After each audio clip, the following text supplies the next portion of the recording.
In business news today, there are three things to know. First, rebound. Emerging markets are inching toward a comeback after huge sell-offs caused world stocks to tank. But how long will the good news last? And when can we expect a slam dunk? Then, sponsorship struggle at Sochi. Why strict rules for sponsors at the Olympic Games are forcing Olympians to walk a tightrope. And toys, and more toys. We'll preview the latest gadgets and gizmos making their way to stores for the holidays. AriseXchange starts right now.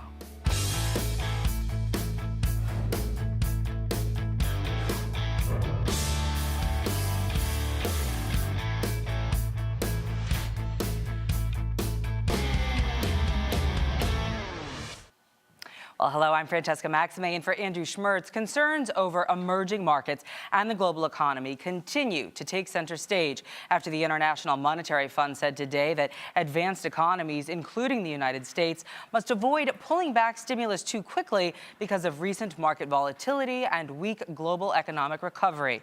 The IMF previously forecasted world economic growth of 3.7%, up from 3% in 2013. We'll have more on that in a moment, but first, let's see how the markets responded to the news. The Dow fought back into positive territory this afternoon, but closed down today to 16,041. The S&P 500 also closing down at 1828, and the Nasdaq ended the day at 4237. Here's a look at the stocks that we're watching today. Google's investment fund bought a minority stake in Renaissance Learning, an education technology startup valued at $1 billion. Renaissance, owned by British private equity firm Permira, provides education software, including reading and assessment tools. The company says are used by 20 million students and teachers. Google closing at 1202.83. Well, Nestle is voluntarily recalling two of its Hot Pocket products, the Philly Steak and Cheese and Croissant Crust Philly Steak and Cheese Hot Pockets, after they may have been affected by a recall by Rancho Feeding Corp. Regulators said the company processed diseased and unsound animals without a full federal inspection. Nestle closing at $73.98. And in Miramar, Florida, a Florida-based Spirit Airlines said that it lost a bid to get takeoff and landing slots at Reagan International Airport in Washington, D.C. that are being given up by American Airlines Group. A company executive said, "We put in a bid at a price that we thought that we could keep our target margin returns in place, and well, we didn't win." Spirit Airlines closing at $50.59. Now let's take a look at commodities. Gold closing down to $13.14 an ounce, and oil closing at $103 a barrel. Well, global stocks rallied to move higher after huge sell-offs in emerging markets caused a wave of panic for investors. These slight gains are a welcoming sign for the economy, but how long will they continue, and what does this mean to consumers? Our next guest says that the future looks good for emerging markets, which translates into some good news for the global economy. Euro Pacific Capital's Andrew Schiff joins us now to explain. Welcome back to Exchange. We appreciate you being here, Andrew. Being here, Francesca. All right, so what does this really mean for the American consumer? We've heard about all the upheaval in places like Turkey and places globally, but what does this really mean in terms of our day-to-day? Well, it doesn't really affect our day-to-day in terms of what's going on in the stock prices of the emerging markets. But over the long term, the takeaway is what's making stock prices rebound slightly. And again, they fell at the end of last year primarily because most investors believed that stimulus, QE in the United States, was coming to an end, and that the taper timeline for 2014 was going to be fairly short, and the economy would be functioning without stimulus sometime towards the end of the year. The IMF is now realizing that's probably not going to happen, and most investors realize that's probably not going to happen, which is why the money's flowing back out into the emerging markets, and we think it's going to keep on flowing there. Now, for consumers, that really means that we should expect to stay in a stimulated economy. You can expect interest rates to stay artificially low for a long period of time. You can expect more artificial gains in the housing market and more bubbles being formed in the stock market and more bubbles being formed in the bond market. Eventually, it's going to all end very badly. But for the near term, I think consumers could breathe a sigh of relief. Well, I guess what I was trying to say initially was, how is this sort of connected to what we may or may not be, purchasing, or, sort of interest rates and that kind of thing. So that was more where I was trying to go with this. But what does this really mean then for stocks all around the world? Well, it means that I think you can have more of the risk-on trade. Recently in the last few years, we've talked about risk-on, risk-off. And the risk-off trade is when money comes back to the United States because they think that the United States is the perceived safety. And there's not going to be a lot of hot money chasing up asset prices. And they thought that risk-off trade was going to happen because and the stimulus was going to stop. But now the IMF, the Federal Reserve, a lot of people are understanding that, we had an economy truly based on stimulus, and the stimulus is going to continue probably for a long time. And you can see a lot of the groundwork being laid for that. So we can expect these emerging markets to go back up to their valuations where they should be. I think there's been the sell-off in emerging markets was far too severe at the end of last year, as was the sell-off in gold. I mean, look what's happened in gold in the last 6 weeks. We've seen a 40% gain in gold stocks. We've seen gold itself go up about 10, 15%. Everybody thought had given up gold for dead at the end of last year, and they were all wrong. They were all wrong. Interesting. Well, we do know that we've migrated a little bit over to bitcoins and things like that, right? But Bitcoin had a rough couple of weeks. Yeah. Well, all right. What does it mean for the future of the emerging markets? I mean, what are we looking at? It looks pretty good, as you said. I mean, you look at the emerging markets, people tend to get lost in the stock market valuations. But when you look at the economic fundamentals, the growth rates, especially the levels of debt. Now, the IMF is trying to make a fool of themselves again by saying debt doesn't matter. They came up with another report that's saying there's no threshold that debt will eat into growth. But it's clear to most people that you don't want to have very high debt to GDP to allow for future economic growth. And in the emerging markets, they have very low debt. They have fairly good fiscal positions. They have governments that are fostering business. You have growing middle classes that are pushing consumption. So I think if you look at the fundamentals, the emerging markets still look good. China still looks good, certainly better than the West, where you have very, very low permanent growth rates and lots of debt. So I think when the fundamentals reassert themselves, more and more people looking to invest long term will go to the emerging markets. All right, Andrew Schiff, Euro Pacific Capital, thanks so much for joining us today on AriseXchange. We appreciate your time.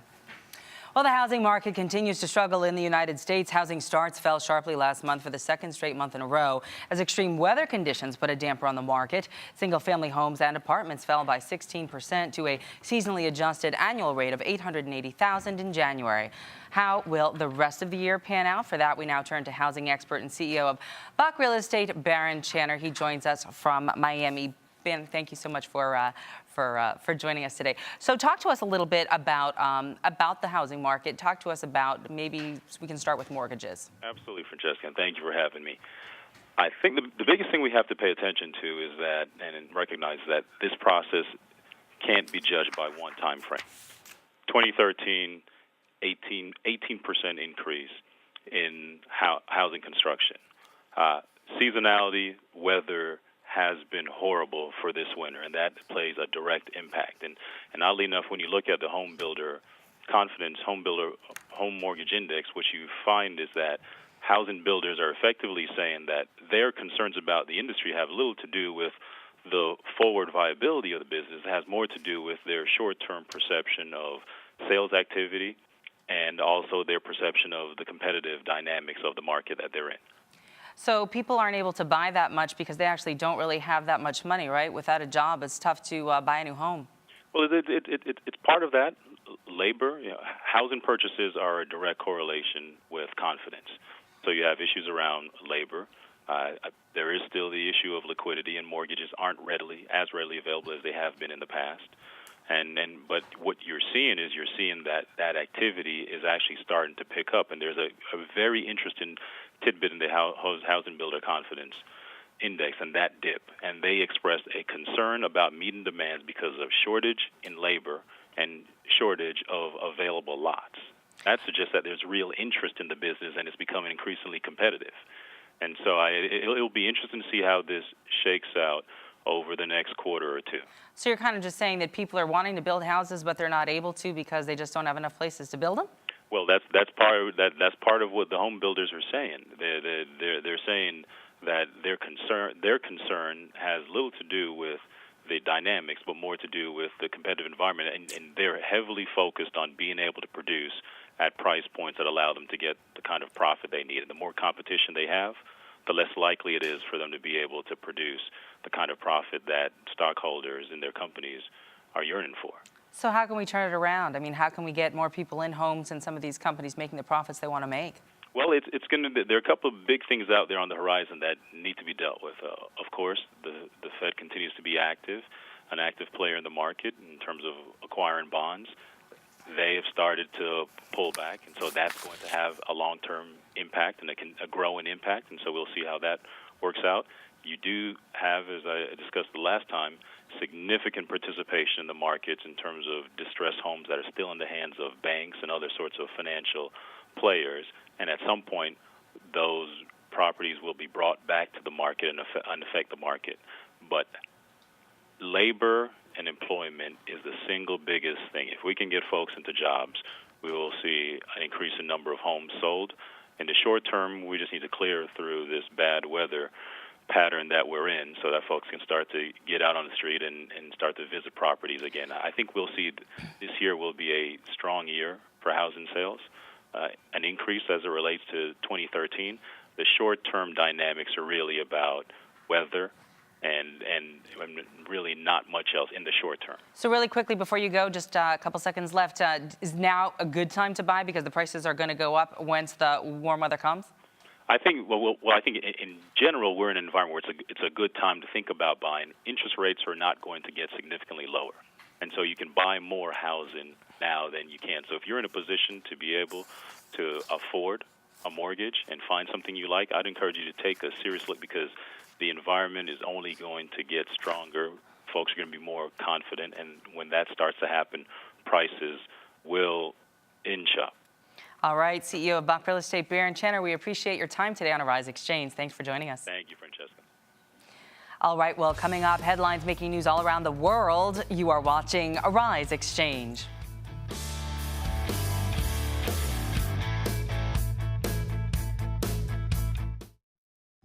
Because we live in a global, interconnected world, business news no longer stops when the markets close on Wall Street. And what we've discovered over the past few years in the financial crisis is that events and news that happen even in the smallest countries impact the United States and the world at large. As we bring together experts and analysts and thought leaders and CEOs and companies across many industries to not only provide the macroeconomic view, but news everyday people can use.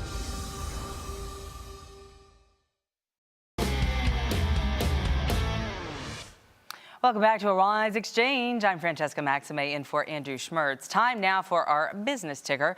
Boosting the federal minimum wage as President Obama and Democrats are proposing maybe a double-edged sword. A report by the nonpartisan Congressional Budget Office found that although a higher minimum wage would increase earnings for 16.5 million people by the year 2016, 900,000 of which would be lifted over the poverty line, it would also cut roughly 500,000 jobs. The minimum wage bill, which would boost the current hourly wage of $7.25 gradually to $10.10 an hour by 2016, is scheduled to be debated in the Senate next month. Well, there are also indicators that the Pope may be eyeing a major overhaul of the scandal-ridden Vatican Bank. According to a Vatican spokesman, Pope Francis's three-day meeting with the International Council of Cardinals, also known as the G8 Cardinals, ended with council members giving the Pope their recommendations regarding the financial management of and the future of the Vatican Bank. However, no details were released. The Pope is scheduled to meet the council again in late April.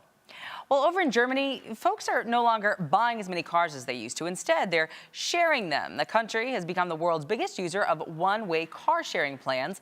The trend, first ignored by Germany's powerful auto industry, is now actually getting a boost as the automakers jump on the idea, not just for short trips within cities, but also for longer ones between them. Many Germans, especially the younger generation, see owning a car as having become outdated given high fuel prices and environmental concerns, while also having access to excellent public transportation there. Well, speaking of millennials, a new beer called Miller Fortune, what else, is trying to draw in younger consumers. The brew from Miller Coors has a higher alcohol content of 6.9% and is meant to compete not only in the $30 billion U.S. beer market, but also with distilled spirits favored by millennials between the ages of 21 to 27. To suggest a more sophisticated offering, the beer actually comes in a black bottle and ads portray it being poured into rocks glasses rather than beer glasses. A little shorter. Well, experts say that it is a problem that is not going away anytime soon. Cybercrimes. Well, hackers cost victims about $400 billion a year, and Romania in southeastern Europe is considered the cybercrime capital of the world. Our next guest says that the attacks are getting more brazen and more sophisticated, but that there are some ways that consumers can protect themselves. Cybersecurity expert and Berkeley Veritonics Systems CEO Scott Schober joins us now to tell us how. Welcome, Scott. Thanks so much for being here. Thanks for having me. Okay, well, let's start with this. Why Romania? Yeah, it doesn't seem like the most common place that would happen, but it's actually a very common spot for very smart people, excellent universities. So there's great minds, and they learn a lot at the universities and at the schools at a very young age about IT, software, and a lot of security. So they're more prevalent to become hackers that come out of there. All right, they're skilled, so they're Very hacking, skilled, and, yes. so they know what to do. What then are companies doing to combat this? We know that there have obviously been, companies themselves and their systems that have been hacked into, but also like third-party companies that seem to have no firewalls. Yeah, it's a huge problem. They try to do a lot of things to prevent it, but you got to keep in mind, too, the technology that these cyber hackers are using is the latest and greatest. So they're always one step ahead. So even though they may put out the best firewalls and other security measures, it's hard because they're going to find a weak point and a way to get around them. Well, what are some of the things that people can do besides just, changing your passwords? And, do we all just have to walk around with bundles of cash or what? Well, they got to be, the most obvious schemes are really what they're targeting. People that will try to buy large merchandise, cars. They'll place ads on eBay and Amazon and other things trying to sell items of high value, and people are very quickly, they give out their information, the credit card information, they send checks in some cases, and they're fake products. They're not even selling it. They're trying to get your information and get you to compromise and send money over, and that's a problem. Well, we know that it's concentrated in Romania. So what international agencies are sort of, coming down and cracking down on these folks that are infiltrating our cyber systems? It's a good point. Well, certainly they're part of the EU, and therefore they're actually being regulated and monitored closely. But still, Romania is targeting the U.S. very specifically because they think that the individuals here are very wealthy. And about 80% of the cyber crimes out of Romania are targeted toward U.S. citizens as well as corporations. So anybody within the U.S. has to be especially careful not to give out information, passwords, or any type of financial information they think they're buying from one location. But again, it could be just a cyber crime that's orchestrated out of Romania.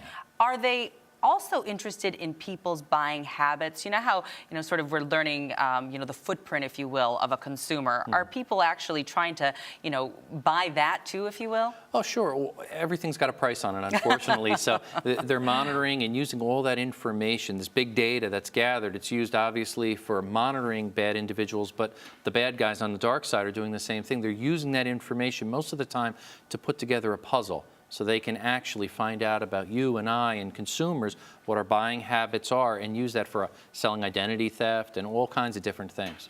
So what's the best thing that a consumer can do besides just, don't give your card to strangers, right? Yeah, well, certainly don't give your card to strangers. Don't trust anything.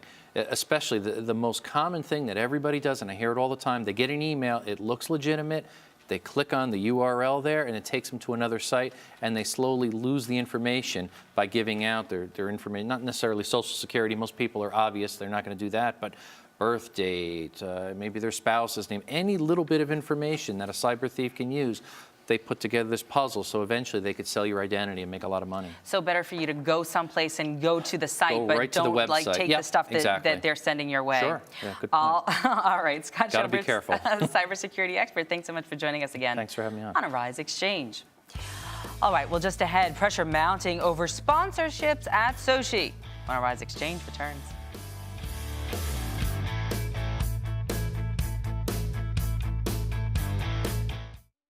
Well, Arise is the only network that really covers comprehensively the African diaspora. It gives people in other parts of the world of color a chance to know about people here in the United States, us to know about them, and the world to know about us. So it's kind of an educational experience for everybody involved. Getting to know people through stories, through personal stories. You really get a chance to know what people are actually all about, what communities are about. How are we different?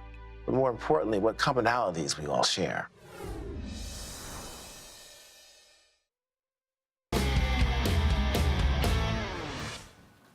Well, experts say the tension has been rising between the International Olympic Committee and its athletes over sponsors at the Olympics. Olympians rely on sponsors to train and compete at the Games, but the IOC wants to protect its own interests, leaving the athletes walking on eggshells to keep everybody happy while competing for the gold.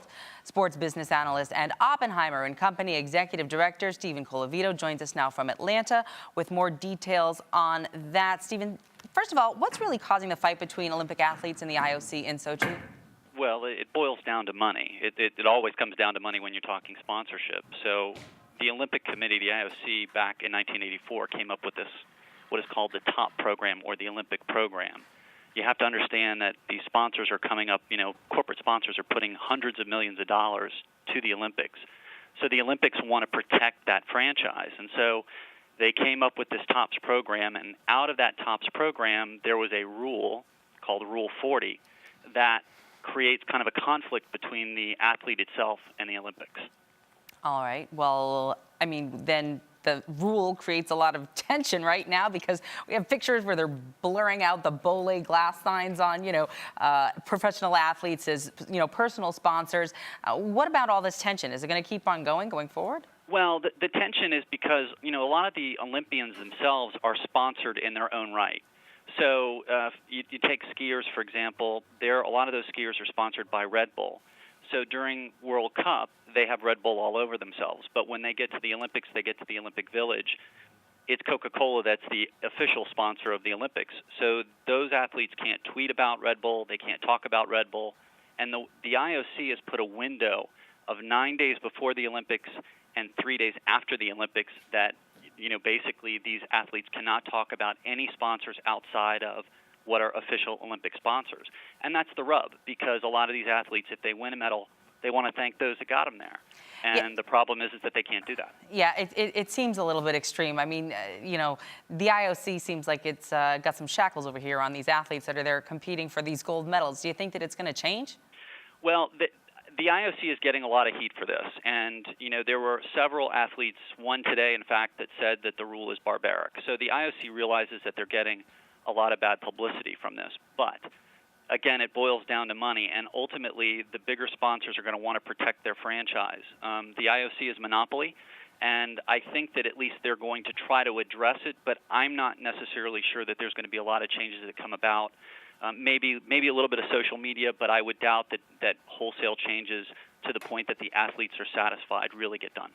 All right, those who get to set the terms of the debate apparently get to make the rules there. It's always about money. Thanks so much for joining us, Stephen Colavito. We appreciate your time today on AriseXchange. It's a pleasure. All right, coming up next, the annual Toy Fair is in town. We've got what's hot and what's not this year. Look at all that good stuff when AriseXchange returns.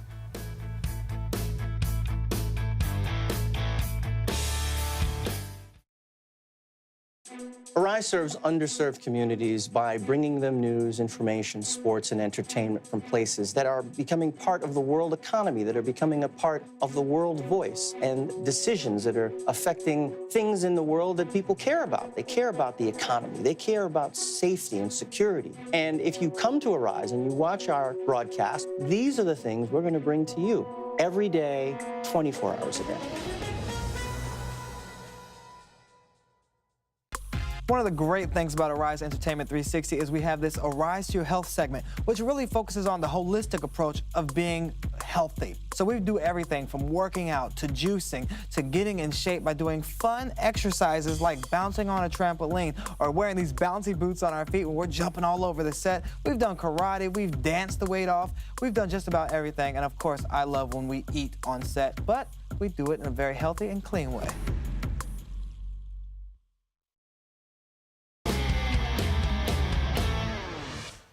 Welcome back. Well, the annual Toy Fair wrapped up today here in New York City with hundreds of companies showing off the latest products that your kids are going to be begging for this year. At least we hope so, right? Here to give us some of the highlights is Lori Schacht, CEO of The Toy Book, a trade publication for the industry. Thanks so much for joining us, Lori. Well, thank you. I've just been playing with thousands of toys. There are hundreds of thousands under the roof of Javits. The show just ended. I scooped up a few favorites to share with you. We can talk about some trends and some really cool toys. And we'll start with let's start with these little guys over here. I like these animals. This is from VTech. Last year they introduced something called GoGo Smart Wheels, and it was just a huge hit because of the technology they put in the track. So this year they've introduced GoGo Smart Animals. So this is the Zoo Explorer. The little pets will go on the track. But what's really interesting, besides the lights and the sounds that they'll hear, and they'll learn about the animals as this goes through, there's actually smart points in the track. So when the animal is sitting on it, This is a prototype. Sure. It's not final. When it sits on it, it recognizes where it is, and it tells the child a story about it. Oh, So so it's like really Mr. exciting. Monkey's doing this today, Yeah, or Mr. where he's Lion, visiting or... in the zoo. Ah. So it's very cute. It's very interactive. There's a lot of learning that goes on. Gotcha. So And there's a bunch of sets. So we're looking at the Zoo Explorer set where they're meeting different zoo animals, but there's a bunch of them and they all connect together. So are these, we know that there's always more and more technology that Yep. are, being put into toys. Do these have sort of parallel iPad kind of apps and things? This one doesn't. Okay. And I've actually seen a little bit less technology in terms of accessories at Toy Fair this year. What I have seen is great use of smart technology in toys like you're seeing here, or Gotcha. toys that can stand on their own, and an app is simply an addition, an enhancement to that toy. All right, I'm sorry. I'm just a Okay, big that's kid at okay. heart. All right, so enough let's of move that. on to Doc Moving on. McStuffins. Doc McStuffins is the hottest doc in town. She is the favorite doc in town. She fixes all of the broken toys. Watch, she'll do it herself. Oh my God. So she is now mobile this year, and she goes and she makes house calls. So this is Doc, this is Lammy. She has all the tools that she needs so that she can fix all of the broken toys. I see. So she can Yeah. help out when Mr. Monkey over there has a one of the problem. popular things that you see in toys is that we have favorite licenses, favorite characters that come to life in toys. So whether it's from the movies or a TV show like Doc McStuffins, this is where you see them. Excellent. All right. Yep. Well, yeah, no, she looks great. A great role model. Remote control for girls. This is New Me. So she's really cute. She does all kinds of fun things. It's like Ms. Pac-Man. She's got touch points. So if you squeeze her head, and she's called New Me. Hi, New Me. Because you can continue to change. She comes with different accessories, and when you change them, she gets a brand new personality. Now she's a kissy New Me. Can we do that with people too? Can I change out people's Change your accessories personality, so right? I can give them a new personality? So lots of fun remote control for kids. They like it, but it's not often that we see it for girls. So Oh. that's a lot of fun. And RV this stuff. is Little Life Pets. Oh. So this is really cute. A lot of times our kids are one. asking for pets, but this one has touch points on it. When I touch its head, it will chirp. Again, prototypes. Right. A sensor. So do you hear? It's copying everything I'm saying, just like a little parrot. And then, of course, we have our cage. Oh, I'll shut this one off so it. it stops talking the same as I do. I got you. Right? Time. So a lot of fun. So kids will want to collect it. And it's the beginning of a new line. So they have the birds. There's also beautiful butterflies. So it feels like you're catching a butterfly. Got you. So they have tons of different kinds of animals and that this they one's can on too. use. Yep. Oh, sorry, I didn't That's turn her okay. off. They're just parroting, They're going to chirping keep talking around. over us if I don't shut them Yep, off. I'm sure a lot of guys would say that about their other Right. halves, right? Put them in the cage. Sorry, just kidding. So All right, what zombies. about this? Zombies are everywhere. You see it in games. You see it. There's Nerf zombie blasters out there. And Plants vs. Zombies is very big. That comes from the game that kids are playing online. So I just brought you the plush version so we can talk about the facts that zombies are everywhere and kids are loving them. Zombie cherries? So, well, this is zombies versus plants. So we have the plants and we have the zombie. This is, got you. Okay, got you. Now, what does the zombie do with these plants? So this one is just, well, this is the game that the kids play online. And Well, I don't have kids, so you have to tell me what they do. So I don't a lot know. of what But I you're could buy them from my niece or nephew. So if you talk to your niece and nephew, you'll see that there's a lot of toys. So I talked about how some of our favorite toys come from TV or from movies. They also come from the kids' favorite apps. Plants vs. Zombies is a big game that the kids So play. that's and it. then it Got comes you. to life in a plush, in a game. There's a board game that's also Plants vs. Zombies. So you can continue to bring it home. It's not just Multi-merchandising. Exactly. And this looks like And something I finally, would carry around. also a prototype. So I'm going to ask you not to try and close it. So we have this one open and one on the floor. This is room. And one of the things that I love when I'm looking at toys is something that's kind of a solution for mom. So here we have kids that are packing their clothes for a sleepover or to go to grandma's house or for vacation. You know how kids are saying, hold my stuff, hold me. Now they can pack their stuff, close it up. We have our princess case up here. There's a Spider-Man on the floor that's closed because they can sit on it and ride it. It's got wheels, but it's their favorite characters. I see. So they can use it like a little, I see the Spider-Man one. There you go, okay. So it's basically a suitcase/scooter. Exactly. Is that the scoot case? It's the scoot case. I like that. Hi. All right. Thank you so much. We Thank appreciate you. your time joining us on AriseXchange. That's all we have time for right now for this part of the show. All right. right, Friday on AriseXchange, we're going to explore the pros and the cons of the controversial $5.4 billion Keystone pipeline that could carry oil from Canada to American refineries. And we're also going to take another look at the markets right now. The Dow closing down today to 16,041. The S&P 500 also closing down to 1828. And the NASDAQ ending the day at 4237. That's all we got time for today. I got some toys I'm going to play with. Thanks for watching AriseXchange. I'm Francesca Maxime.